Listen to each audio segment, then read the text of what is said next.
Bueno, primero que nada estamos observando un momento en el cual hemos tenido específicamente incremento de la cantidad de casos en el tema del COVID-19 y este incremento de la cantidad de casos probablemente en un inicio de la pandemia pues es un tema muy alarmante porque pues teníamos una población bastante susceptible.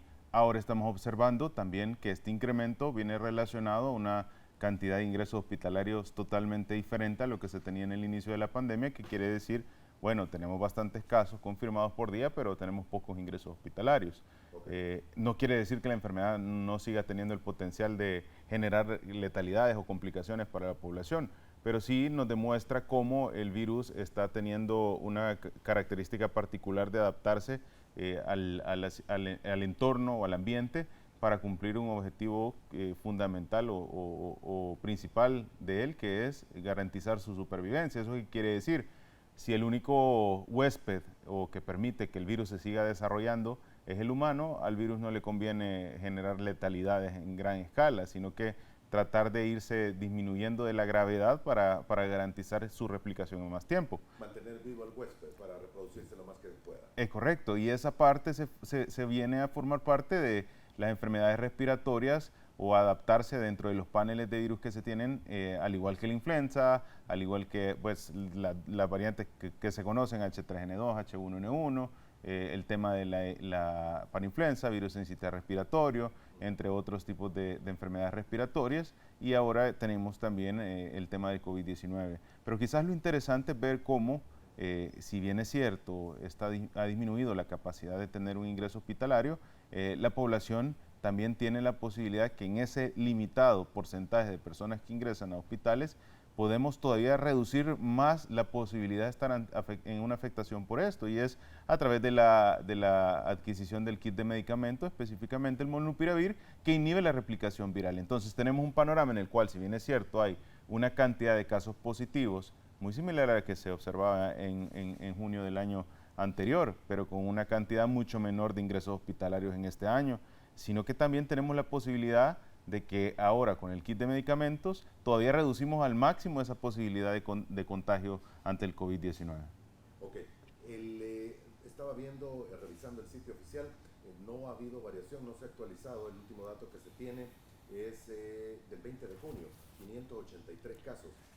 Ese ha sido el promedio que han dado rondando, se mantiene en Así se ha similar, mantenido. así se ha mantenido en similar No ha promedio. habido un pico mayor. Ha incrementado, en ocasiones tenemos mayor cantidad, en ocasiones tenemos menor cantidad, es fluctuante, pero al trazar la media más o menos es el porcentaje que suele andar rondando. O sea, es muy importante el tener en cuenta de que los datos no son exactamente pues precisos, sino que en ocasiones disminuye, hay días que tenemos más cantidades, pero al final la línea que se traza en el promedio más o menos anda rondando esa cantidad.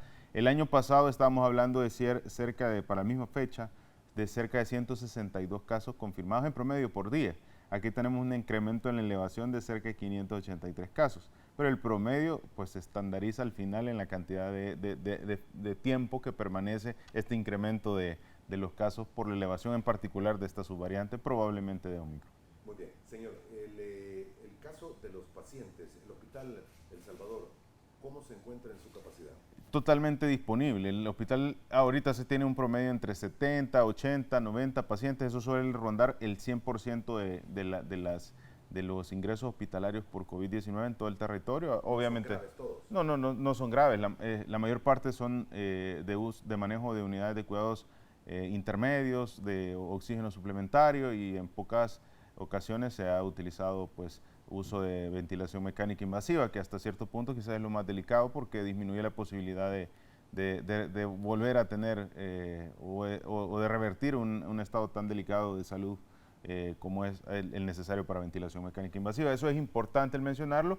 Hay una cantidad de pacientes ingresados, pero es totalmente diferente a las características que observábamos en los pacientes que ingresaban el año anterior, que era muy en estas fechas relacionado a variantes como Delta, entre otras. Muy bien, déjeme solo preguntarle, y esto es más por retórica y por información. Esto, si vemos la gráfica, la vamos a poner en pantalla, ministro, estamos hablando de julio del 2020, pudiésemos decir, fue la primera ola, esta otra la segunda, esta una tercera eventualmente, esta tal vez la más alta, por Delta, si no me equivoco, Y la última que estamos aquí, ¿podría catalogarse como una quinta ola en el territorio salvadoreño? Podría catalogarse como otro incremento de casos, definitivamente. Hay mucha discusión acerca de eso. Bueno, en el COVID-19 en pocas ocasiones llegamos a cero nuevamente para poder hablar de que se controló y luego incrementó.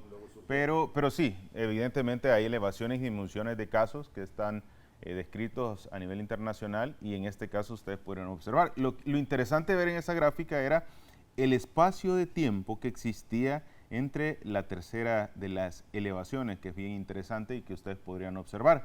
Es el periodo de tiempo en que esta llegó a hacer efecto. Fue un poco aplanada la curva, pero si ustedes se dan cuenta, duró mucho más tiempo, en meses, esa elevación, y estuvo relacionada también a una de las variantes que tenía mayor cantidad de ingresos hospitalarios de gravedad, que era Delta.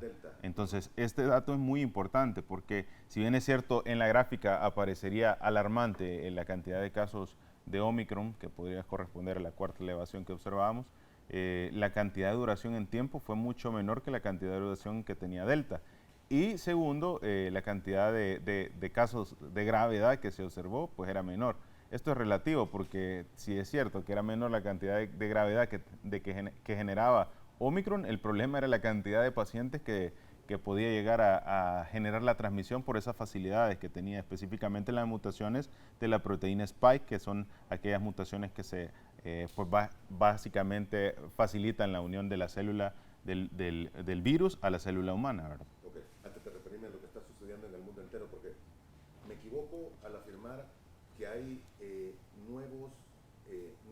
hay una elevación de casos de contagio en el mundo entero. El panorama que estamos viendo en el país es el que está ocurriendo en todo el planeta, sobre todo en Europa. ¿Me equivoco? Sí, estamos observando, no se equivoca, estamos observando un incremento en la cantidad de casos, muy importante el mencionar que también hubo una disminución a nivel internacional en la mayoría de países y ahora está nuevamente generándose un incremento. Esto muy probablemente corresponde a diferentes subvariantes de preocupación. Se ha hablado mucho del tema de la subvariante de preocupación de Omicron, que era BA2, se ha hablado de BA4, se ha hablado de BA5 y recientemente se está haciendo un análisis por una facilidad o incremento en la transmisión de una variante o subvariante de Omicron BA2.75, que de alguna manera tiene características muy particulares en las mutaciones que se generan en la proteína de adherencia, o sea, facilita la adherencia o la transmisión que este virus pueda tener porque se acopla mucho más fácil a la célula. Otro dato importante que se identificó es que pues definitivamente las personas vacunadas tienen menor probabilidad de complicaciones con esta subvariante que se ha recientemente identificado, que es BA2.75, que de alguna manera nos da la tranquilidad o nos llama también a la conciencia de que aquellas personas que no se han vacunado pues se asistan a vacunar porque esto les va a proteger ante esta posibilidad de contagio por esta subvariante. Muy bien, esta subvariante, la BA2.75, pareciese ser en este momento la de preocupación, la que está en más investigación. Realmente ya Omicron en su generalidad es de preocupación. ¿Por qué? Teníamos 3 parámetros que hacían que una variante fuera de preocupación: que aumentara su transmisión, que disminuyera el efecto de los medicamentos o biológicos, o que tuviera pues mayor severidad. En ese aspecto, Omicron en general ya es considerada una subvariante de preocupación es una variante de preocupación y por ende todas sus subvariantes siempre van a ser consideradas de preocupación. En este caso en particular, la diferencia es que esta subvariante se está haciendo un análisis que está teniendo una transmisión todavía aún más rápida que las subvariantes anteriores o que la variante Omicron inicial. Entonces esto llama a una alerta para que todos los países pues tengan el análisis correspondiente, pero sobre todo que se haga lo que está a disposición científicamente para protegernos. ¿Qué es esto que está a disposición científicamente? Primero, el tener las protecciones a través del biológico, que le disminuyen a usted la capacidad de tener una complicación. Incluso dentro de los primeros análisis se ha demostrado que la persona que tiene una vacuna ya ante el COVID-19, aún con esta variante o subvariante de preocupación de Omicron BA2.75, tiene menos posibilidades de complicarse. A eso si le agrega que tenemos la disponibilidad en el país de tener una terapia antiviral, como es el caso del molnupiravir, que inhibe la replicación viral, eso le suma un extra a la posibilidad de mejora en el tema o disminuye la posibilidad de un ingreso, partiendo que estamos entre una de las variantes que, si bien es cierto, aumenta la facilidad de transmisión, ha disminuido la cantidad de ingresos hospitalarios. Entonces, son tres panoramas bien interesantes. Tenemos aumento de la cantidad de casos que ustedes pueden ver en las gráficas del día a día. Los casos positivos por día están en un promedio de 583, como lo estamos observando, un número alto, pero tenemos pocos ingresos hospitalarios. Y a eso se le suma que tenemos un buen nivel de cobertura de vacunación, más todavía la posibilidad de contar con el molnupiravir, la posibilidad de que un salvadoreño pues se vea afectado por esta enfermedad puede reducirse al mínimo si cumplimos todas las estrategias que están a disposición y que lo ha demostrado la evidencia científica internacional, y que El Salvador lo único que ha hecho gracias a la visión y al liderazgo del presidente Bukele es ponerle a la gente la evidencia y las recomendaciones internacionales en el territorio. Realmente siempre se ha visto que hay grupos clasificables como grupos que son vulnerables o que son altamente vulnerables.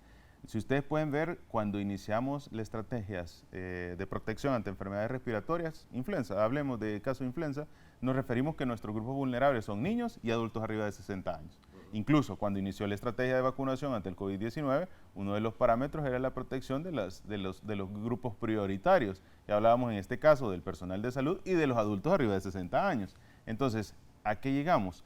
Este grupo poblacional, debido a sus características muy propias, que es por la edad, que es la fisiopatología de las enfermedades, hacen prioritario el poder defender o el poder proteger este grupo poblacional, porque la posibilidad de una complicación es mucho mayor que cualquier otro grupo etario. Entonces, es muy importante el protegerlo, es muy importante el tener presente que esto va a ser parte normal del proceso de adaptación de esta enfermedad respiratoria a ser una enfermedad respiratoria endémica que forma parte de nuestros virus respiratorios, así como no existió en algún momento H1N1, y luego existió H1N1 y ahora H1N1 es parte de los virus que se detectan en los análisis de influenza, ¿verdad? Que es un porcentaje menor, pero ahí está.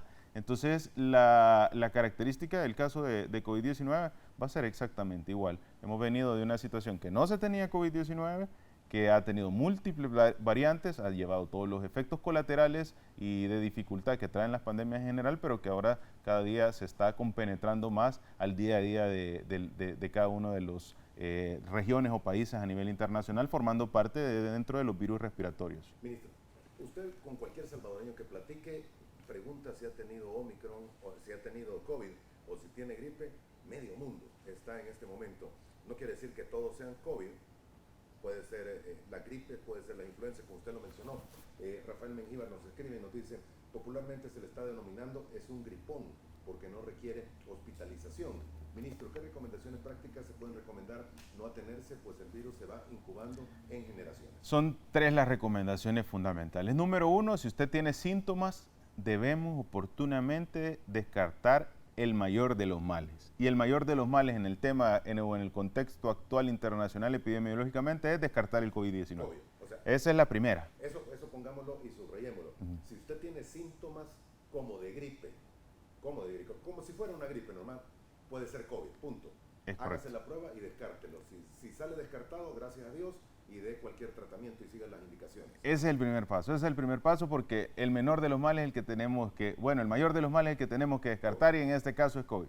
El segundo de los pasos es tomar todas las medidas que están a disposición para poder tratar la enfermedad oportunamente. En este caso, si fuese el caso de COVID-19, pues lo que tenemos que hacer es llamar al 132 o el 132 se comunica, dependiendo de cuál haya sido la modalidad de identificación, si fue un laboratorio particular o fue un laboratorio privado, y se pone a disposición el tratamiento en base al criterio médico. ¿A qué quiero decir? Si es una persona arriba de 18 años que no está desarrollando un embarazo, le van a enviar un kit de medicamentos que incluye el molnupiravir, lo cual inhibe la replicación viral de alguna manera, que reduce así al máximo la posibilidad de ingresos, o el kit de medicamentos que lleva el medicamento analgésico, multivitamínico, para poder darle el apoyo necesario, y por supuesto, de alguna manera, si tuviesen una característica particular, una evaluación del equipo médico, o incluso pues una consulta oportuna ante posibilidad de síntomas de gravedad. Ese es el segundo paso. Y el tercero de los pilares, que no deja de ser menos importante, pues tomar las recomendaciones generales con el resto de la familia, ¿verdad? Que una vez usted garantiza que ya está pues con su tratamiento médico, pues también tener la pertinencia de poder tomar las medidas necesarias para poder evitar exponer al resto de las personas que conviven en el día a día. ¿Y por qué digo esto? Es muy importante, porque hemos observado que como las características de este virus están siendo con sintomatología leve, moderada, pero que no pasa de eso, la gente se confía. Y también la gente, pues, hay un grupo poblacional que estamos teniendo, digamos, la poca prudencia, que no, si esto es gripe, y no nos hacemos el examen. Y todavía, aparte de eso, tenemos una vida muy similar a lo cotidiano. Entonces, no sabemos si estamos exponiendo a otras personas que probablemente puedan tener complicaciones o ser grupos vulnerables, y en el trabajo, en el lugar de diversión, en la casa, en múltiples sitios donde podamos tener intervención y podemos aumentarle el riesgo. Entonces, esos 3 puntos son fundamentales. Primero, saber si se trata o no de COVID-19, hacer uso de todo lo que está a disposición a través del sistema de emergencias médicas, el 132, el cual le pueden entregar su kit, le pueden evaluar, le pueden dar todo lo necesario. Y 3, pues tomar las pertinentes recomendaciones en el tema de disminuir la posibilidad de poner en riesgo a otra persona. Se menciona mucho, ministro, se va a consulta a las instituciones públicas y privadas y mucho se está dando de que el diagnóstico es rinofaringitis. E incluso sugieren, mire, váyase a casa, descanse, tome esto, dentro de 2-3 días hágase una prueba de COVID. Porque si se la hace en este momento que ha iniciado, puede ser que hayan falsos positivos. ¿Es válido este argumento? Yo creo que tiene su validez en ciertos casos, en particular cuando nosotros tenemos síntomas. Técnicamente, si es por COVID-19, se refiere al punto de máxima replicación viral. Los síntomas, entre más graves son los síntomas, es porque hay más replicación viral. Entonces, cuando nosotros iniciamos la sintomatología, ya la replicación es tan alta que las pruebas pueden detectarlo. Más si es una PCR. Evidentemente también tenemos la prueba de antígenos, y la prueba de antígenos es muy efectiva solo si tiene síntomas, porque cuando ya no tiene síntomas, la replicación viral ha disminuido y la prueba no logra detectar las mismas copias de replicación viral que puede detectarnos un PCR. Por eso es muy importante que si tenemos un antígeno, hay que realizarlo específicamente cuando tiene síntomas, porque si nosotros partimos de esta recomendación que ojo, la hemos escuchado en muchas ocasiones, no, esperémonos, porque ahorita tiene síntomas. Si nosotros hacemos uso de un antígeno y esperamos que se nos quiten los síntomas, la replicación ha disminuido, puede suceder que le salga negativa. El antígeno no va a marcar.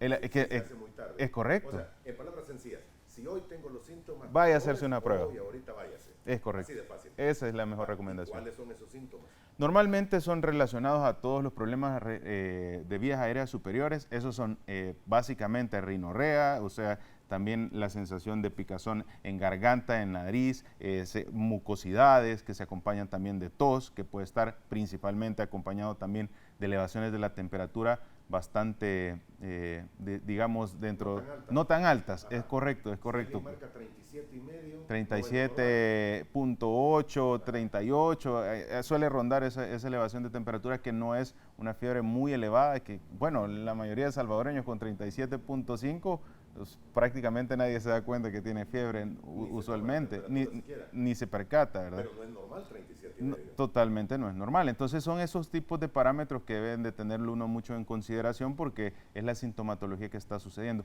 Poco se ha observado la gente que pierde el sabor y el olor, ¿verdad? Hoy estamos ya más llegando a una sintomatología como una enfermedad respiratoria bastante convencional, ¿verdad? Entonces hace más difícil también el identificar si se trata de el tema de influenza. Uno de los datos muy importantes y que se ha identificado bastante en los casos es diarrea. Y la población inicia con cuadros de diarrea, con cuadros de malestar general y con cuadros de temperatura.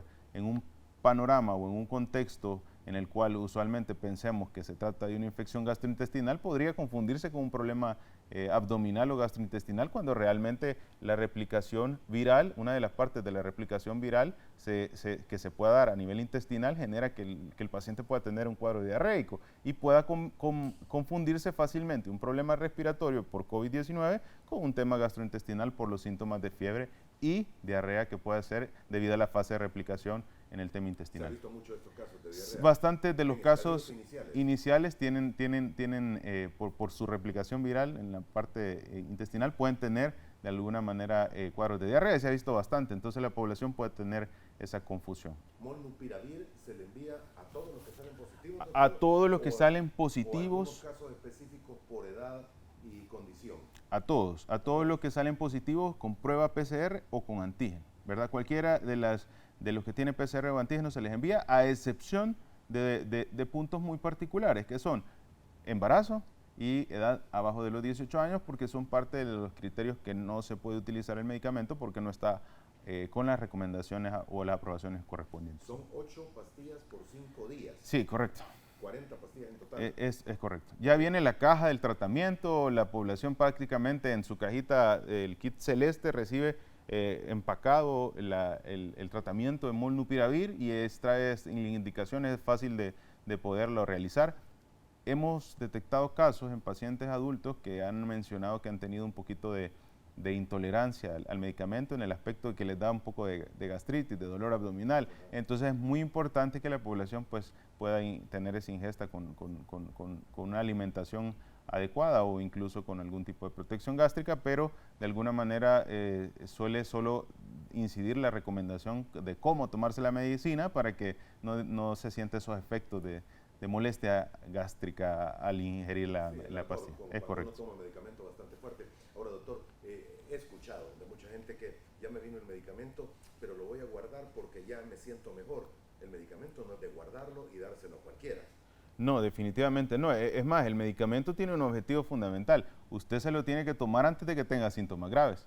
No es como usualmente pensaríamos, yo me lo voy a tomar si me siento mal. No, al contrario, usted debe de tomárselo en el momento en que se da cuenta que tiene COVID-19 porque esto va a disminuir la posibilidad de que tenga de alguna manera síntomas graves o que llegue a un punto en el que pueda perjudicar su salud. Correcto. Bien. Se han hecho las pruebas, hablábamos la última vez, ministro, se han tomado las muestras para mandarlas a Panamá para la secuenciación y ver qué tipo de cepa o subvariante es la que tenemos. Sí, se están haciendo la recolección de todas las muestras para poder mandar un estudio o una cantidad de casos que tenga un peso estadístico importante para poder tener un resultado que se interprete a nivel nacional. Ojo, nosotros no podemos agarrar el 100% de los casos, mandar el 100% de los casos y saber exactamente qué es lo que sucede. Partimos de tomar muestras que sean representativas y estas muestras representativas nos pueden decir qué es lo que está sucediendo.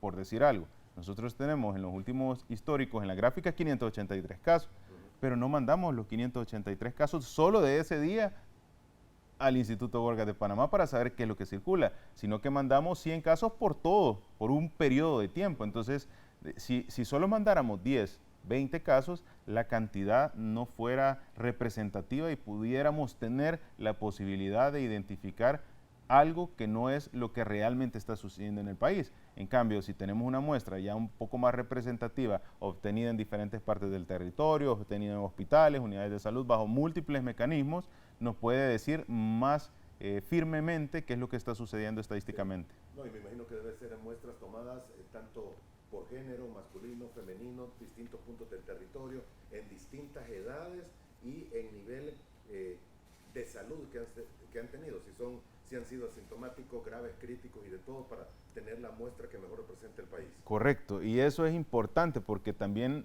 hace una correlación el análisis estadístico del resultado con las características propias. Si nosotros tenemos una muestra en la cual se ha identificado varios pacientes con gravedad, pues nosotros podríamos identificar al tener resultado del instituto, bueno, si tenemos 3 o 4 variantes en el paralelo, podemos hacer énfasis, esta variante salió X variante, pero este paciente estaba ingresado, esta variante salió X variante, pero este paciente estaba en la casa. Entonces podemos correlacionar la gravedad que pueda tener una y otra variante. Es correcto. E incluso de qué parte del país vienen y cómo han sido tratadas. Muy bien, antes de ir a la primera pausa, ministro, Adriana Mendoza nos está escribiendo y nos dice, ¿se ha contemplado aplicar de manera anual, como la influenza, la vacuna del coronavirus?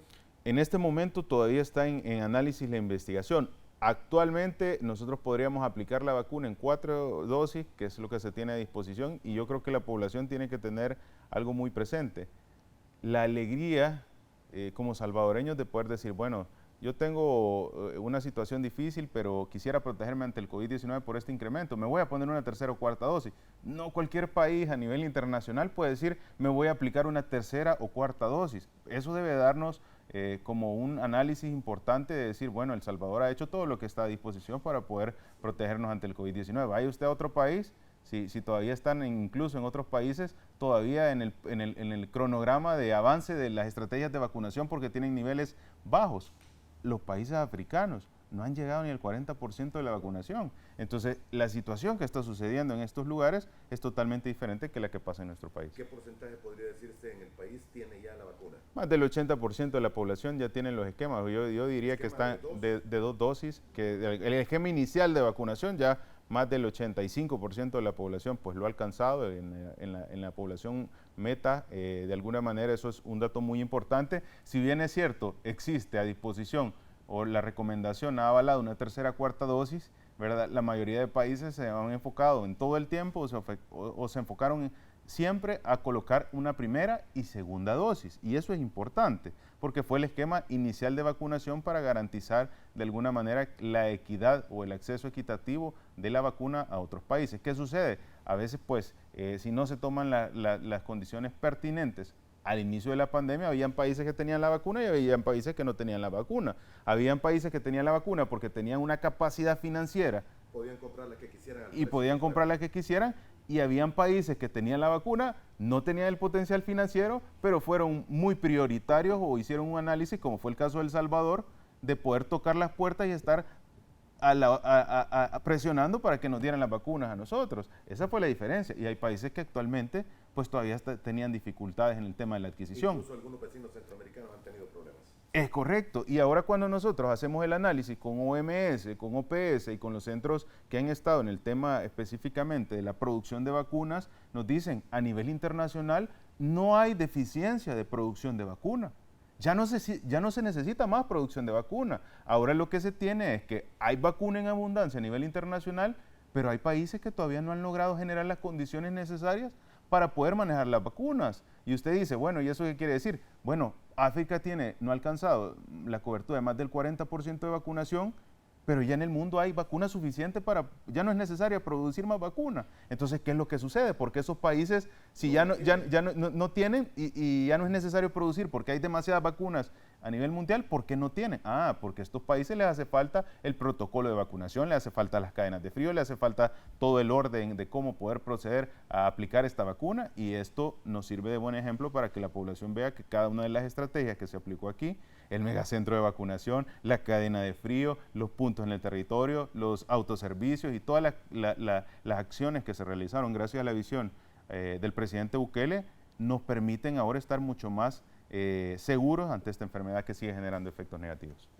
Es correcto. Esa es una de las características de las cadenas de frío que más dificultad le generan a ciertos países y no tienen una solidez en este aspecto, y de alguna manera esto es en este momento uno de los principales problemas en el tema de por qué la mayor parte de países en ciertas regiones no ha podido tener el acceso a la vacuna. Ya no se trata de que la vacuna esté escasa en su producción, como inicialmente sucedía, sino que ahora hay vacuna suficiente. Bueno, una de las estrategias de OMS fue crear los hubs dentro de los cuales se compartía la tecnología de RNA viral para la producción de vacunas, y del cual pues es uno de los puntos prioritarios que tenemos como país a nivel de la OMS, y que el doctor Tedros pues nos dio su recomendación de poder aplicar este tipo de tecnología. ¿Pero qué quiere decir? Ahora, si hay vacunas, ¿por qué los países no la aplican? Fácil, porque no todos los países pudieron generar las condiciones necesarias en sus sistemas de salud de poder resguardar una vacuna en esa cantidad de dosis para todo un territorio.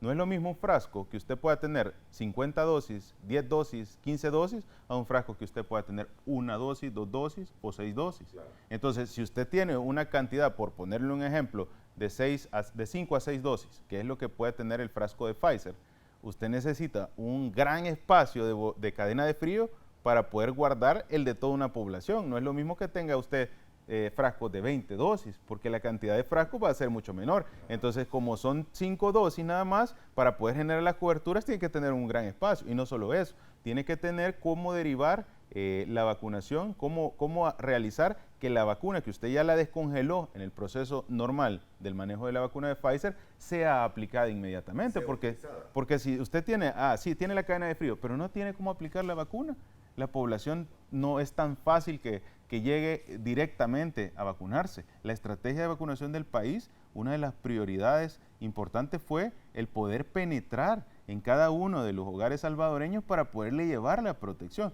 Si nos hemos dado cuenta que en estos momentos pues hay personas que todavía con la experiencia negativa de esta enfermedad se les hace difícil vacunarse porque no tienen tiempo, porque no le dan prioridad, por muchas causas. Imagínense en aquellos países que ni siquiera han tenido estrategias fuertes para poder penetrar comunicacionalmente y poder llevar esa cobertura. Y eso es lo que sucede. Hay países a nivel internacional que pudieran tener el biológico, pero no tienen una estrategia sólida para poder aplicar la vacunación. Muy bien. Doctor, hay muchas preguntas de los amigos televidentes. Le voy a leer las que pueda en el tiempo que nos queda. Buenos días. ¿Ingresarán más vacunas al país? Van a ingresar más vacunas. Acordémonos que somos parte de COVAX, de la estrategia de adquisición global.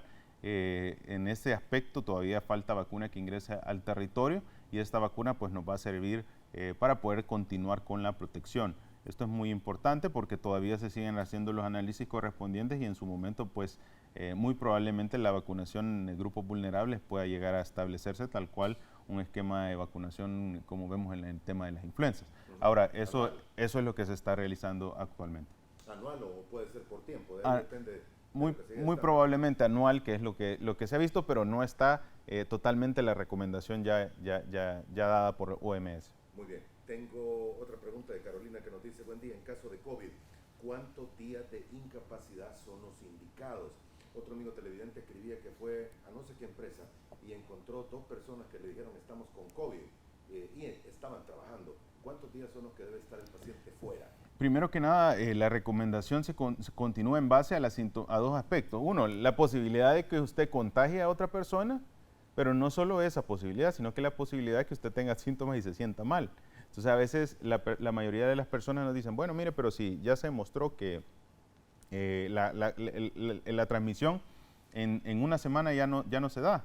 Sí, pero también usted tiene que entender que hay personas que les da síntomas y que es molesto, no pueden andar enfermos. Entonces, esos son los puntos a tener en consideración. Actualmente, 14 días. 14 días. Doctor, Picasso nos dice, ministro, ¿por qué no se permite la comercialización de pruebas caseras de COVID? ¿Existe alguna razón médica? La posibilidad de tener resultados negativos, te da la posibilidad de interpretar también inadecuadamente una prueba. Le voy a poner un ejemplo. Usted sabe que uno de los puntos importantes también es el tema de la producción, el trabajo, las actividades laborales. Una prueba casera es bien difícil poder verificar que la prueba que se realizó, pues se la realizó la persona que la presentó. Que el resultado que está diciendo sea el correcto. Es correcto. O tanto a que salga positivo como a que salga negativo. Sí, y que no mienta también. Es correcto. Entonces es más complejo el poder tener eso en consideración de alguna manera y partiendo de que tenemos un sistema de salud o un gobierno que se ha preocupado porque en el tema de COVID-19 se tenga a disposición lo que se necesita, creo que es algo que hay que tener en consideración. Bien. Ministro, dice Andrés Mejía, ¿se ha planteado el gobierno exigir a la población de nuevo la mascarilla? Porque al decir que ya no era obligación la mascarilla ha sido uno de los desaciertos tal vez muy prematuros. Yo no creo que eso sea un desacierto porque le voy a explicar. En ningún momento en El Salvador se ha dicho, miren, no usemos mascarilla. Queda opcional. Queda opcional. Y esto parte de algo. Hagamos pues, un análisis básico. ¿Qué era lo que sucedía cuando de repente ustedes estaban en algún lugar público, ¿verdad? Por ejemplo, un restaurante. Decimos, bueno, que sea obligatoriedad la mascarilla, pero había lugares en los cuales pues la gente usualmente en el día se lo tenían que quitar por las actividades. Mire, era cuestión de que uno iba a un restaurante y hasta la puerta del restaurante tenía que andar uno con mascarilla. Adentro como que ya no sucedía nada y todo el mundo se la quitaba. Es correcto, entonces yo creo que tiene que ver mucho más allá de ser un tema obligatorio, de ser un tema de conciencia y de ser un tema de principios y propios de cada una de las personas de utilizar la mascarilla conscientemente por cuidar su salud, ¿verdad? Entonces, en ese aspecto hay que tener claro, nunca se ha negado, nunca se ha dicho que la mascarilla no debe utilizarse. En todo momento hemos recomendado la mascarilla. Ahora, que ya no es obligatorio para las actividades es totalmente diferente, pero que no quiere decir no use la mascarilla. Bien, Estela Fuentes lo felicita, saludo al ministro, digo, creo que por experiencia personal están haciendo un gran manejo de la pandemia y sus variantes. La vacuna es un factor clave para poder tener defensas ante el COVID. Y en la parte baja del mensaje que nos manda dice, ¿a dónde se van a ubicar las cabinas este día? No sé si lo tiene en la mano, lo metemos en problema. Sí, este día iban a estar pruebas todos los días. Todos los días. Este día precisamente se van a tener en el lado de, en El Salvador del Mundo. Hoy, precisamente. Bueno. En El Salvador del Mundo, en el Parque Central de San Vicente, de Apastepeque en San Vicente, y también en Sonzacate, Sonsonate, en la urbanización El Sauce. Esos son los 3 lugares donde van a estar. No solo estos lugares, eso es el tamizaje comunitario, pero también las unidades tienen asignadas, las unidades de salud tienen asignadas pruebas, los hospitales tienen asignadas pruebas, diferentes actividades en ciertos lugares asignamos pruebas para poder generar la colección de los datos importantes. Por eso es que cuando hablamos del tamizaje, hablamos de un tamizaje centinela y de un tamizaje comunitario. Los centinelas pues son ubicados o se asignan en todas las partes del territorio y los comunitarios son las cabinas que observamos. El 100% de las pruebas PCR no son las cabinas, ¿verdad? Es una parte de toda la programación diaria. ¿Pruebas se tienen suficientes? Suficientes, se tienen suficientes y cabe recalcar, bueno, solo basta con comparar los precios en el sector privado de cuánto suele rondar una prueba para darse cuenta que evidentemente son pruebas costosas y de los cuales El Salvador ya a la fecha lleva por alcanzar casi los 2.3 millones de PCR realizados, lo cual pues desde un inicio nos dio la posibilidad de poder tomar decisiones acertadas. Yo recuerdo que al principio era bien criticado por cada una de las decisiones que se tomaban por ciertos sectores y pasamos de no poder realizar secuenciaciones o este tipo de pruebas en el país a ir a México, traer los primers que hablábamos en las primeras conferencias, hacer 40 pruebas diarias, incrementarlas a 500, 800, 1000 y ahora poder tener la posibilidad en el territorio de hacer un aproximado de hasta 5000 pruebas. Da una alegría el poderle decir, mire, si es que ahora tenemos laboratorios de biología molecular en nuestros hospitales, en el occidente, en el oriente, en la zona central, cuanto un par de años atrás yo ni hubiera soñado que hubiéramos tenido esa capacidad de diagnóstico. Ahora, los laboratorios privados están en comunicación con el Ministerio de Salud. Caso positivo en prueba antígeno o PCR, el resultado es enviado al Ministerio de Salud. Tiene que ser así, ¿verdad? Es obligatorio para ellos el dar esas notificaciones porque forma parte del análisis estadístico y forma parte de todas las gráficas que ustedes observan. Para poder ellos tener la autorización de hacer eso, deben compartir la base de datos de estos casos en particular porque nos permite tomar decisiones en el tema del COVID-19. Ana Reich nos dice, mi hija tiene COVID e influenza, confirmado con exámenes de laboratorio. Ayer llamé al 132, hablaron con ella y nos dijeron que iban a volver a llamar. ¿Será que le van a traer medicamentos? Tienen que llevarle el medicamento. Ese es el procedimiento. Una vez se identifica, ahí tenemos que ver varios parámetros. Primero, si la prueba que se realizó fue de un laboratorio privado o de un laboratorio público. ¿Por qué? Porque si es de un laboratorio público, el sistema de emergencias médicas se va a contactar. Si es de un laboratorio privado, ella tiene que mandar la prueba, marcar el 132 y mandar la prueba para poder de esta manera agendar que le manden el medicamento. El kit de medicamento no debe de tardarse más de 24 horas. Se han tenido inconvenientes en muchas ocasiones es porque si bien es cierto, nosotros programamos la entrega, cuando llega el repartidor a dejar no hay nadie en la casa. Entonces toca y no abren. Entonces el repartidor continúa su ruta y reagenda esa entrega de ese kit. Entonces, evidentemente, si una persona está positiva de COVID-19, lo sensato es que el paciente se quede en la casa cumpliendo su aislamiento porque está positivo de COVID-19. Entonces, no está, es correcto. Entonces, esos son puntos que hay que tener en el análisis porque pues, una persona que ha solicitado su kit debería con seguridad estar en el lugar porque pues la condición médica hace apremiante que no salga. Es una persona que anda contagiando, si va a la calle. Es correcto. Así de fácil. Oscar B. Moisés, pregúntale a los invitados si existe la posibilidad de poner una quinta vacuna y de cuál marca sería. yo tengo Sinovac y 2 AstraZeneca, dice. ¿De cuál sería una quinta? Todavía no está en el país para una quinta. Sí, todavía no está en el país. Yo creo que con ese esquema que tiene está pues bastante protegido, ¿verdad? Con Sinovac y AstraZeneca, realmente los efectos que puede haber en la salud es mínimo a causa de esta enfermedad por la protección que ya tiene.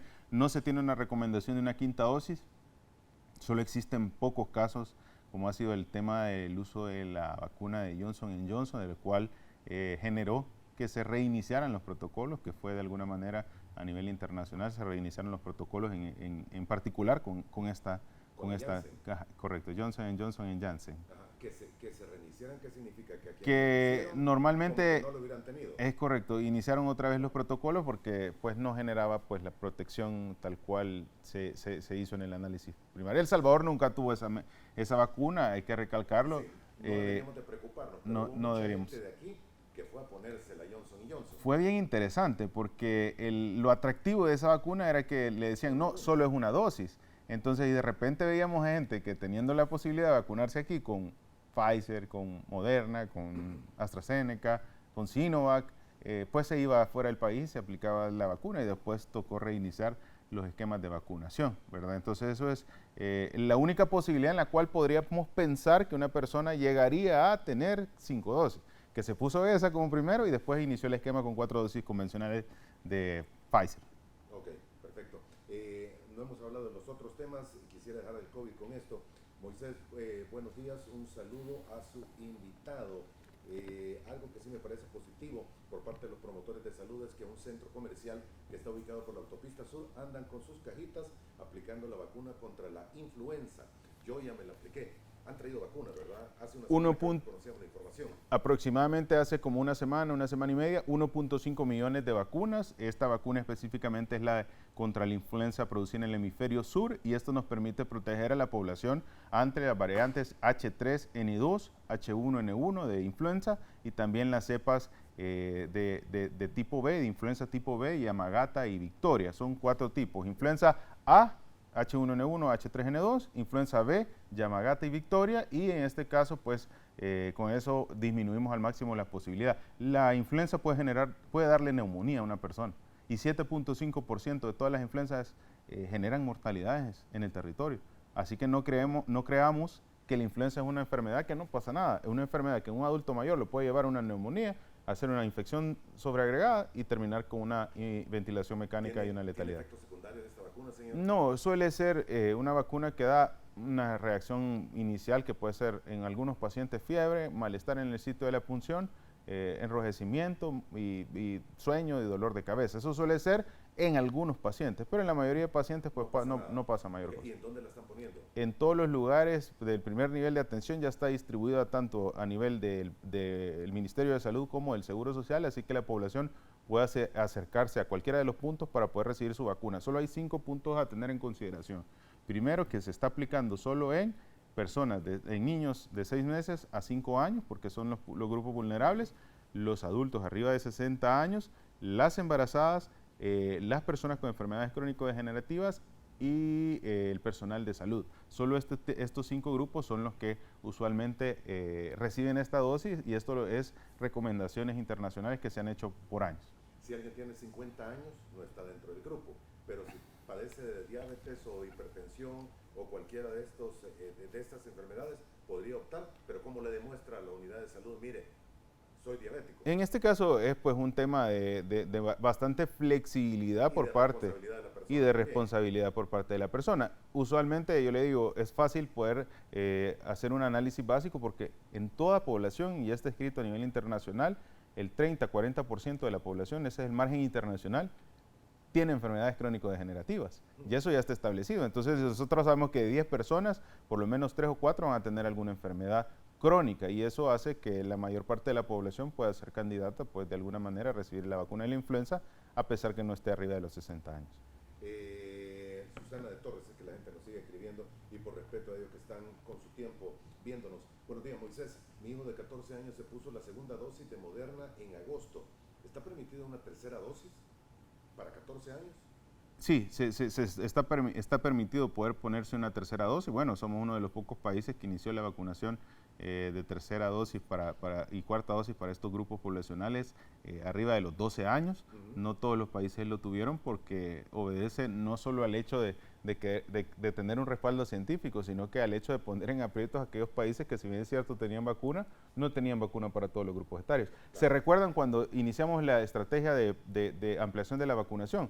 Que fue muy criticado, que son pocos los países, que casi ningún país sí, pero es que eran pocos los países que tenían las condiciones necesarias para poder aplicar la vacuna. Entonces esas son de las consideraciones que hay que tener en cuenta. Muy bien, dice que la segunda dosis de Moderna en agosto.